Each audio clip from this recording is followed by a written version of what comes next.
utkalo kletan woro ambalma o bisimila malak cuka don kibaro keneka bi kibaram no mambulo kada kuluka ode kunu karido utkalo kletan duru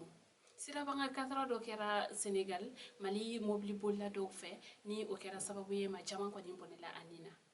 kibaram sira ma ulle ayire ka fo mali mobli ba bolla do ale ko ni taxi ti do ko ni sira nyogoma Senegal dukudola na onko mako Kaolack o sira banga kasra en ko ni sefe ma chama bonela anina ayire la ka fo ko ni mobli ba bolla en ko ni kunye ba sedu sila ale ka parakela doy ko ni kasara wale en ko ni kele ni dugula mo ko ni fene bora ni ka tasma ko ni bla ni mobli ton numbela ayire la ka fo ko dugula mo ko uye mobli chama ko ni che ko wa uyere tasma bla mobli do uyere ko ni fene la nin ko inkele mali jamana nyamo uri sebenke kayira ka fo ko ni sira bakan kasara mo ko ni kera ni anana ni Senegal jamana de kan butile nu uye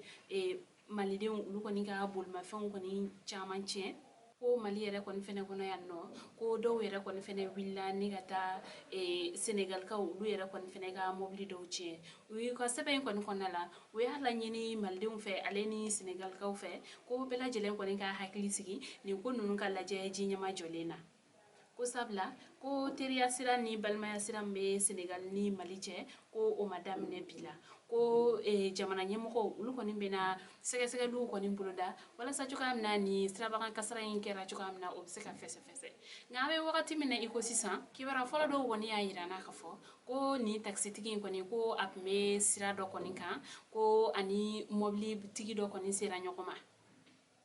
ko o mobli tigi ko ni taxi tigi ko ni tanka bla mobli batigi ko ni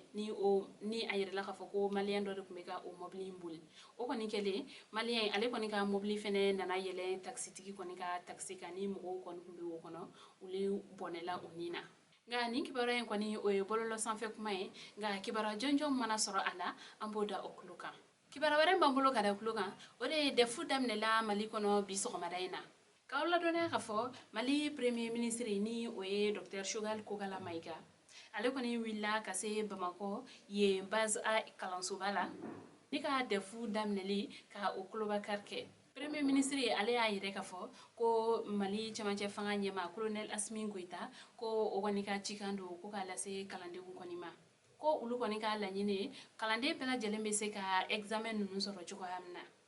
ko wa fene ko uba nyini demsenu fe uba kalanke ko sabla sininya sigi o demsenu de kawla duna ka fo nyina defkela ko o koni hakeya beta mo ba kemefla ani mugan konontona ani mo kemefla aleni bidurula ko wa ko ulu koni kilalendo centre bakile aleni kema wuluvla ni kineni nyogonche kibara wara mambolo kada kuloka ore mali finitigu ulu kon do ka bolma fen yirada dugu jugoro mugudo ka ni o chilani oyi kawla dona khafo mali finitigu do ka ulu kon to uga lakana bara la menaka uga bolma fen yelene fle dugu jugoro mugudo ka karido utkalo kle tanduru nege kanya tan wati nika chini uye aya o sababu yala mo saba ulu bonena unina ambole ko ame segin kana Bamako kawla dona kafo la kana balea o koni warale no kosobe Bamako wala sa khafra soro ula 9e arrondissement polsiso ulu tege da zone shegi koninka ka damne utkalo kle ulum vla la katabla aklitan kilina kawla dona ka fo 9e arrondissement police ulu ka wili ka jodo senfe ule u tege da zo mo shekin kan ni ayda la ka ko ni mo shekin bela jelen kon be kasubu bala ame wakati mine iko sisa ko ni mo shekin nun kon yimine la chugamna ko sebeni koroka demsendo ko ulu kon ni police la doniya ka fo ko ni ulu kon be u gala kana baraw la wakati mina ko ni zo nun kon be boli kata kulu sanfe o kon fene kele police nun kon fene retara yoron na ni kata zo nun kon nyini ka tege da mo duru kan sebeni koro o temelen ko boye kata kana jigila fene ni kata tege da mo saba were kan no nunu kon minele bokele u ga so kono lala marfa nani nyokona ulle soro la ye no ni ay la ka fo ko ni marfa nun kon mi bamana marfa wi ale ni femsen nun chama tukuni